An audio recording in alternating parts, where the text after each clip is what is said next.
Bonjour les amis. Nous assistons aujourd'hui au tournage du film Le Salut de Tamarin. Ce n'est pas uniquement un film, c'est aussi un témoignage de vie. Et nous avons le plaisir de demander à Tamarin comment s'est réalisé ce film, ce témoignage qu'elle désire partager avec nous. Tout d'abord, un petit teaser qui va vous mettre déjà dans l'ambiance du tournage de ce film.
Bonjour Tamara. Bonjour. Alors Tamara, vous êtes en train de réaliser le film de votre vie. Dites-nous en quelques mots comment s'est fait cette démarche. Vous avez voulu témoigner, non seulement je pense pour vous, mais aussi pour les femmes qui sont traitées de la façon dont vous avez été traitée. Exactement, en fait, le salut de Tamara, il représente en grande partie ma véritable histoire. Et la période pendant laquelle j'ai été victime de la trafic des êtres humains et le proxénétisme, mais pas que. Ça va raconter l'histoire à toutes les filles que j'ai connues dans ce milieu, et ça qui est arrivé à chacun d'eux, et aussi l'histoire à ma maman qui était victime d'un manipulateur et quelqu'un qui était très fort agressif avec elle. Votre histoire, elle a commencé où? Mon histoire a commencé en Bulgarie en 2008. Et vous êtes sorti de votre pays en essayant de trouver mieux ailleurs, ou est-ce que vous êtes tombé dans une filière qui vous a exploité pendant je ne sais pas combien de temps? En fait, j'ai eu la chance dans la malchance que je n'ai pas tombé vraiment sur un grand réseau de proxénètes. Je suis tombée sur un seul proxénète, mais qui a pris toute ma peur. Il m'a manipulé, il m'a frappé, il a utilisé tous les moyens pour prendre ma peur et tout ce que j'avais. J'ai sorti de Bulgarie pour fuir. Déjà, de un, l'effet que ma mère elle était avec cette manipulateur et je ne pouvais plus vivre cet enfer à la maison de l'avoir tous les soirs battu. De deux, en Bulgarie, pour faire les études, c'est assez compliqué parce que la corruption elle est assez élevée. Il faut que tu aies la fille à quelqu'un pour que tu puisses rentrer dans un bon endroit, dans une université. Je voulais faire mes études et en fait, c'est là qu'il m'a accroché en me disant on va aller ailleurs. Tu vas faire ce métier, on va gagner assez rapidement l'argent, on va construire, on va faire du business. Moi aussi, je vais travailler quelque chose qu'il n'a jamais fait. Et tu vas savoir faire tes études aussi dans n'importe quelle université tu souhaites, quelque chose qui n'a jamais arrivé. Et après la Bulgarie, c'était quel pays? En fait, j'ai resté en Bulgarie très très peu parce qu'en fait, à Sofia, il y avait des amis à mes amis, il y avait des amis à mes cousins, etc. Et souvent, on s'est croisés, c'était pas tout à fait agréable quand on fait ce milieu. Après ça, je suis partie en Allemagne pour quelques temps avec lui, mais là, on n'a pas resté beaucoup parce que là, on a tombé sur un réseau de vrais proxénètes. On a eu la chance qu'on a trouvé dans l'appartement des cheveux arrachés, du sang, etc. et des autres choses. Et là, on a fui de l'Allemagne, on n'a pas su rester là-bas. Et de là, lui m'a envoyé en Grèce. Et en Grèce, j'ai été vendue avec un contrat pour, normalement pour 3 ans, mais je suis restée 2 ans et demi, à la prix de 4 000 euros. Donc vous avez été vendu vraiment comme une marchandise. Exactement, en fait, lui a fait un contrat avec la patron. Je n'étais même pas au courant parce qu'en Grèce, lui, au départ, il ne savait pas venir parce que là, le travail, c'est plus on escorte, tu fais semblant que la client devienne ton petit ami, etc. Et si lui était avec moi, ça risquait qu'un client il nous voit ou quoi que ce soit. Et là, ils ont dit carrément que j'étais vendue avec ce contrat-là. Et comment est-ce que vous avez pu vous échapper? La peur, elle s'est transférée en force. J'avais peur pour ma famille aussi, pour qu'il ne fasse pas quelque chose à ma mère, à mes grands-parents, etc. Mais à un moment donné, je me dis, soit je vais les tuer, ou soit je vais me suicider. Mais je dis, pourquoi faire loin, pourquoi faire l'autre? Lui, il voulait toujours venir en Belgique. J'avais marre de voyager, mais il y a comme un petit 7e sens, 6e sens qui me disait, va en Belgique, il y a une raison pour laquelle. En Grèce, en Bulgarie, la police ne défend pas les filles en bonne manière. Alors, c'est pas possible de porter une plainte. Et comme ça, je suis décidée de venir en Belgique avec lui. Et ici, j'ai rencontré une fille bulgare. Je vais la remercier toute ma vie pour ça, qu'est-ce qu'elle a fait. Elle m'a expliqué comment ici les choses y restent.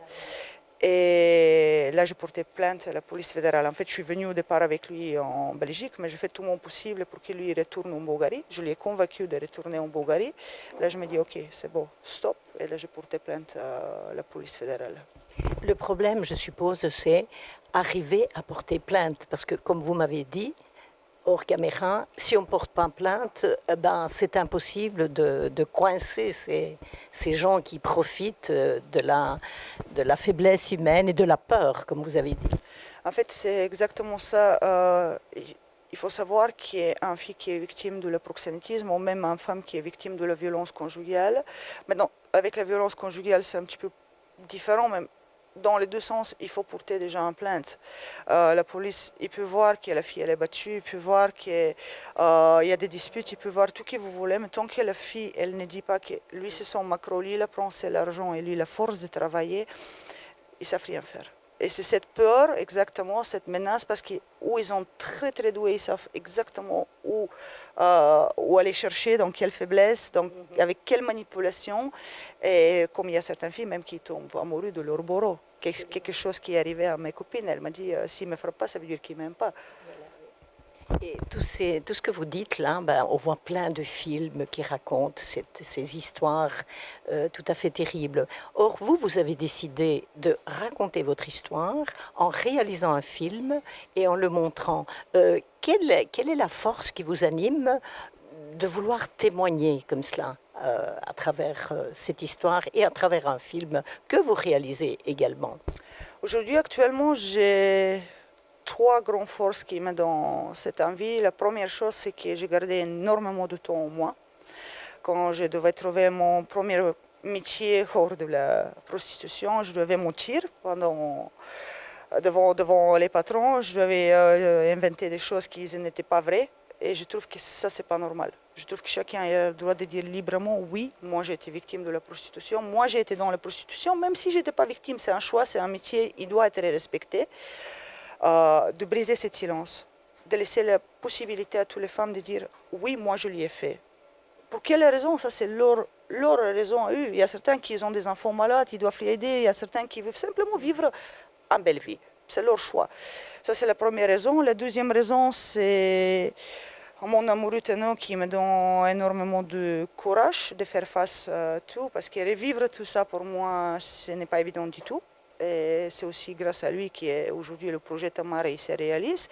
Et la troisième chose qui me donne énormément de force pour le moment et me motive encore plus, c'est toute cette équipe qui est ici autour de nous. Et des gens vraiment incroyables que je vois qui donnent tout d'eux-mêmes pour réaliser, et tous mes amis qui me soutiennent aussi. J'allais dire, l'histoire se termine bien, on dirait, pour vous. Oui, mais elle n'est pas encore finie. Voilà, oui. Et vous avez eu la chance donc de rencontrer Tano, qui est aussi réalisateur, et vous êtes co-réalisateurs tous les deux pour réaliser ce film. Alors, j'ai le plaisir maintenant d'interviewer Tano, si vous voulez bien. Avec plaisir. Merci Tamara. Merci. Merci à vous.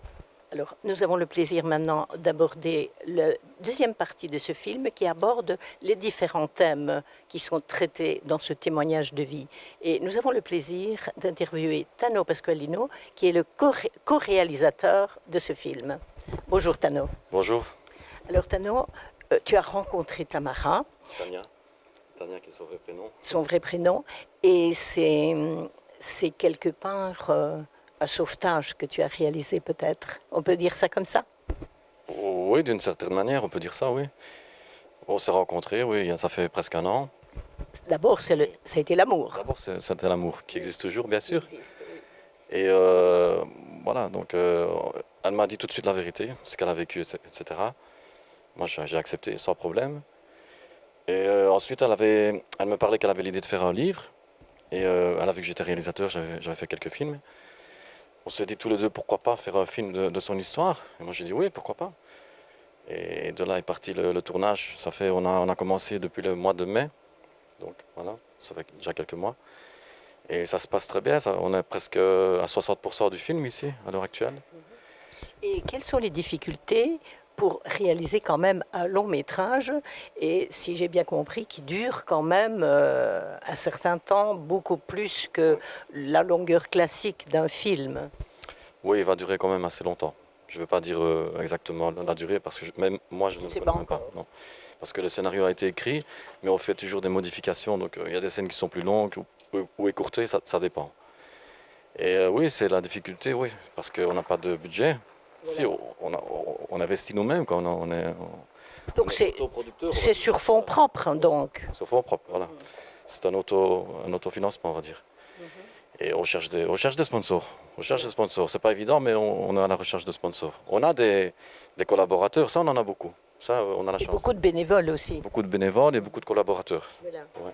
Et au niveau travail, comment vous avez procédé?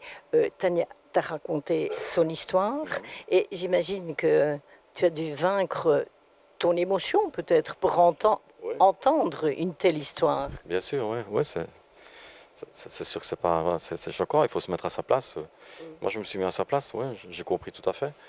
Il n'y a pas de souci. Et alors au niveau projet, donc vous réalisez ce film, et comment vous allez le diffuser? Parce que c'est un témoignage de vie très important, puisqu'il y a pas mal de gens qui vivent son histoire, et peut-être donner des pistes, comment sortir peut-être de cet enfer. C'est le but principal du film, c'est de toucher un maximum de femmes, de jeunes filles, pour ne pas qu'elles tombent dans ce piège. Et moi-même j'ai une fille, je ne voudrais pas qu'elle tombe sur ce piège-là. Et donc voilà, c'est le but principal du film, c'est ça. C'est de partager, de passer un message de prévention, voilà. Et peut-être d'espoir aussi. Et d'espoir aussi. Moi, j'aime bien le cinéma depuis tout petit, mais moi, je fais ça pour elle, pour ma compagne, pour passer ce message. Ça me tient vraiment à cœur aussi. Voilà. Et là, quand je le dis, j'ai une émotion. Oui, je vois. Oui. Et alors, dis-nous, Tano, tu es réalisateur, mais tu es aussi acteur. Donc, quel rôle joues-tu dans le film ici? Moi, j'ai le rôle de policier, donc. Il n'est pas très gentil. Un policier qu'elle a rencontré réellement, donc? Dans le film, non, il n'y a pas de rencontre dans le film. Enfin, je ne vais pas en dire plus. Il faut regarder le film. Ok, on va garder le mystère. J'en dis trop, là. Ok. Et alors, quel est ton souhait, Tano? Moi, mon souhait, c'est que voilà, on termine le film, que tout se passe bien, qu'il soit vu un maximum dans le monde entier, internationalement, et que ma compagne soit contente du résultat. C'est un travail d'équipe de toute façon, mais bon, voilà. Eh ben, je vous souhaite bon succès, parce que c'est un travail, je veux dire, même social et humain. Exactement. Bon succès à vous deux. Merci beaucoup. Après avoir vu le teaser où on nous montre les différents thèmes abordés dans ce film, qui est un vrai témoignage de vie, j'ai le plaisir de vous présenter les comédiens qui vont jouer, certains leur propre rôle dans ce film. Je commence par ton prénom. David. Bonjour David. Bonjour. Tu as une belle tête, David. Je vous remercie beaucoup. Tu as une tête vraiment d'un viking. Ou quel rôle joues-tu dans ce film? En fait, je joue le rôle du Macron. Celui qui gère un petit peu les affaires de mon frère Luigi. Donc, on fait la traite d'êtres humains. On doit redresser un petit peu les filles qui s'écartent un petit peu du boulot et tout ça, quoi. Donc vous faites des filles une marchandise que vous exploitez pour votre propre intérêt. C'est bien ça? C'est bien ça. C'est ça. Alors David, je peux te poser une question un peu plus personnelle, puisque tu es ici comédien amateur, sauf que le rôle que tu joues dans ce film, bah, tu l'as un peu vécu dans ta propre vie. C'est ça. Auparavant, j'avais des bars aussi. Donc le film relève vraiment de la réalité. Euh, j'ai vécu beaucoup de choses que je revois dans le film. Donc voilà, j'ai apporté ma petite touche personnelle dans mes scènes auxquelles j'ai vécu auparavant. Alors quand tu dis j'ai eu des bars, etc., est-ce que tu as réellement fait, comme dans le film, la traite d'êtres humains? J'ai été condamné pour ça auparavant. Mais c'est très courageux de ta part de témoigner à visage découvert. Oui, maintenant je regrette toutes ces choses. C'est du passé. L'âge m'a bien assagi. Voilà. Donc on peut dire, David, que tu as changé complètement de vie. Complètement. Complètement. Et le fait de participer à ce film, peut-être, te fait repenser à des choses que tu regrettes énormément? C'est ça. C'est des scènes, parfois j'ai envie de pleurer parce que ça me refait penser effectivement à tout mon passé, au mal que j'ai pu faire auparavant aux filles, etc., quoi. Ouais. Donc on peut dire que même dans le pire des scénarios, il y a de l'espoir que l'être humain change. Ce serait magnifique. Ouais. En tout cas, c'est ton cas, David. C'est mon cas. Si tout le monde pouvait suivre mon exemple, ce serait énorme. Voilà. C'est aussi un beau témoignage. Alors je m'adresse maintenant à ton frère dans le film. Bonjour Angelo, c'est ça? Bonjour, bonjour, enchanté. Oui. Alors Angelo, quel rôle joues-tu, à part le frère ici de David dans le film? C'est mon rôle, voilà, comme il expliquait mon frère, c'est moi qui tiens le bar, c'est moi qui gère tout, les filles, c'est moi qui commande tout, un peu tout, quoi. Proxénétisme, violence, tout. Tu participes vraiment à tous les échelons de cette vie d'exploitation. Oui, oui, effectivement, je suis presque dedans tout le temps, quoi. Et tu es un comédien amateur? Amateur, oui. Et ce rôle que tu joues, ce n'est pas comme David. Toi, dans la vie, tu n'as jamais fréquenté ce milieu? Non, non, vraiment, non. Donc, mais voilà, je connais un peu le milieu, hein, en disant, mais vraiment, je n'ai pas vécu ça, quoi. Oui, donc tu n'as pas vraiment été acteur de l'exploitation d'êtres humains. Non, non. Donc en fait, c'est vraiment un rôle de composition que tu fais là. C'est ça, oui. C'est bien ça. Ok. Merci Angelo. De rien. Alors je me tourne maintenant vers Alexandra. Alexandra. Quel rôle joues-tu dans le film, Alexandra? Alors moi je suis la femme maquerelle, donc on va dire que je seconde un peu mon papa, Jamadou. Ton papa qui est Angelo. Oui, voilà. J'amadoue les filles, je leur vole leur passeport et après je les fais bosser pour moi et elles sont un peu à mes commandes. Et pour aborder ce rôle, tu connaissais déjà ce milieu ou bien c'est vraiment un rôle de composition? Alors c'est vraiment un rôle de composition, mais étant enfant j'ai grandi dans la violence conjugale et donc ma maman, on peut dire vis-à-vis du comportement que mon papa avait envers elle, ben, c'était pour moi aussi de l'exploitation, le fait qu'elle ne pouvait pas s'habiller comme elle voulait, le fait de ne pas aller où elle voulait. Pour moi, c'est de l'exploitation aussi. Et c'est un gros défi aussi pour moi d'avoir ce rôle, mais je vais dire l'envers du décor par rapport à ce que j'ai vécu. Et c'est pour ça que ça me tenait à cœur de participer à ce projet. Et donc, tu as vécu la violence en tant qu'enfant. Alors, pour aborder ce rôle, ça a été difficile peut-être, toi, de te replonger, comme tu dis, de l'autre côté de la barrière, en tant que méchante, entre guillemets, alors que tu as été, c'est toi qui as souffert pendant ton enfance. Oui, en fait, j'ai bien conscience que le rôle que j'ai ici, c'est un rôle que j'ai accepté de jouer. Certes, parfois, ça me ramène à mon enfance quand voilà, j'ai une position où j'engueule les filles. Parfois, voilà, je leur fous des claques. Mais je fais vraiment la part des choses entre mon rôle que je donne et ce que j'ai vécu en tant qu'enfant. Ça, c'est vraiment le rôle d'une vraie comédienne. Voilà. Et dans ta vie? Alors, dans ma vie de tous les jours, par rapport à oui, ce que tu veux faire, ton job ou ton projet personnel? Ah, oui, en fait, de base, je suis assistante sociale et psychomotricienne. Et le monde du cinéma m'a toujours j'ai toujours adoré le monde du cinéma.